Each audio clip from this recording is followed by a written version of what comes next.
Let's talk about U.S. sanctions on Iran, because the U.S. president keeps piling them on. Powerful sanctions will go into full effect. But Iran isn't bowing. دارن دشمنی میکنن.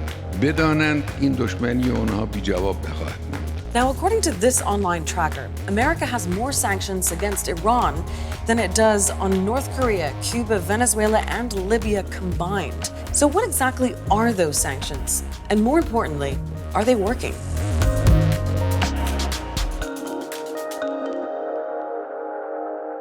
The big picture is this. The US and Iran are in a way at war. States like these and their terrorist allies constitute an axis of evil.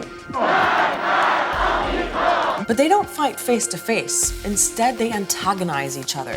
Iran gets involved in conflicts around the Middle East by backing armed groups and US rivals like Russia. And the US's main weapon? Sanctions. Now, the simple definition of a sanction is an official order taken against a country in order to make it obey international law. That could include bans on travel, transactions, or trade. And in Iran's case, it's all of those. Any kind of exchange that directly or indirectly might benefit the Iranian government or any agency of it or any individual who may directly or indirectly be affiliated with it is prohibited under American law. Now, we've read the US Treasury's blacklist for Iran, and it is long. The big ones are a ban on Iran's biggest industry, which is oil, and a ban on any kind of financial transactions with Iran. Plus, its entire steel, mining, coal sectors, dozens of individual people and ministries in Iran's government, banks, insurance, construction companies, ships, and aircraft. There's even a ban on Persian carpets, one of Iran's biggest exports, and its pistachio industry.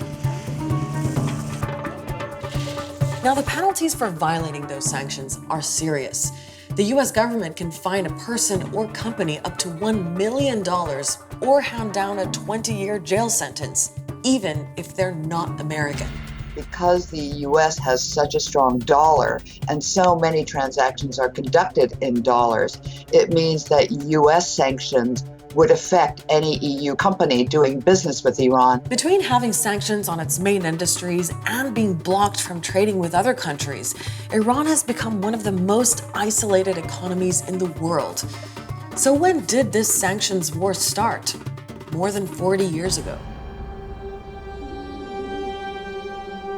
The US long supported Iran's monarch, the Shah. But in 1979, the Islamic Revolution swept cleric Ayatollah Khomeini to power. A group of Iranian revolutionaries stormed the US embassy and imprisoned its staff for over a year. That led to the very first round of sanctions on Iran, with the US freezing billions of dollars in Iranian government assets. And it was just the beginning. Over the next several decades, Iran came under more international sanctions over human rights abuses.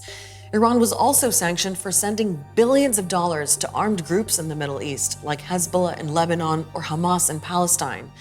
But it was Iran's decision to develop nuclear power that really got the US worried, because Iran now had the tools to build a nuclear bomb. Since 2003, a nuclear crisis has been brewing between Iran, the United States, and its European allies when it was revealed that Iran has 2 nuclear facilities that it did not declare to the IAEA. So in 2011, the US, together with the UN, issued a massive heap of economic sanctions on Iran to A, stop any money flowing to its nuclear program, and B, to pressure Iran into potentially striking a diplomatic deal.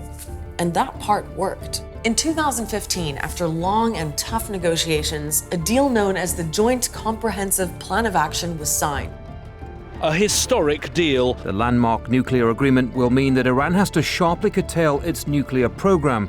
The Iranian foreign minister receives a hero's welcome back in Tehran. International sanctions against Iran will now be lifted. We've achieved this historic progress through diplomacy, without resorting to another war in the Middle East. But the truth is that many US lawmakers, Republicans in particular, didn't trust Iran would keep its end of the deal. Neither did one of America's closest allies. Iran's rulers promised to destroy my country, murder my people. Perhaps you can understand why Israel is not joining you in celebrating this deal. So as soon as Donald Trump became president, he backed out. I am announcing today that the United States will withdraw from the Iran nuclear deal.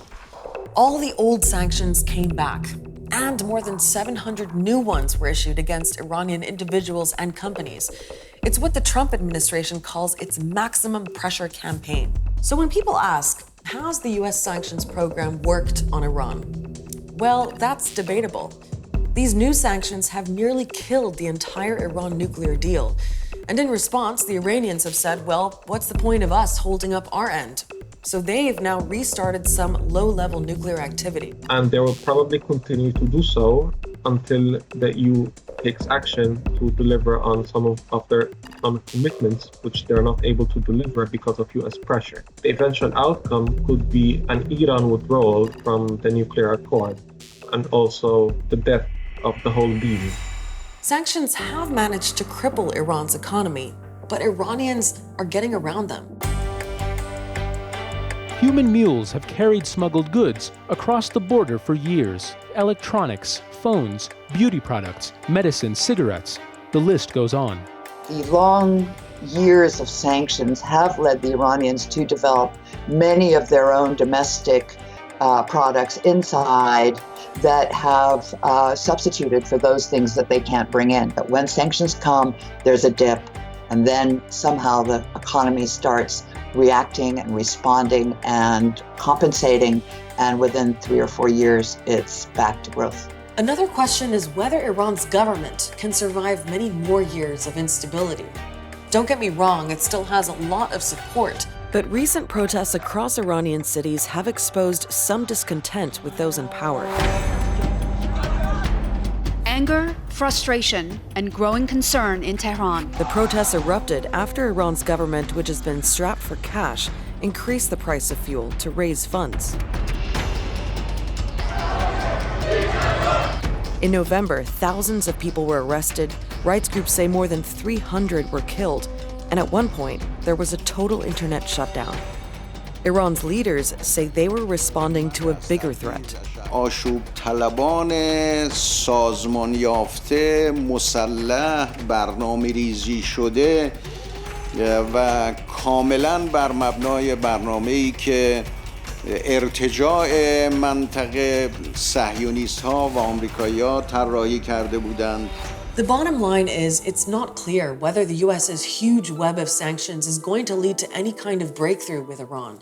And there's a whole debate about whether those pressure tactics have ever forced any big changes in places like Cuba or North Korea, where sanctions have been around for decades.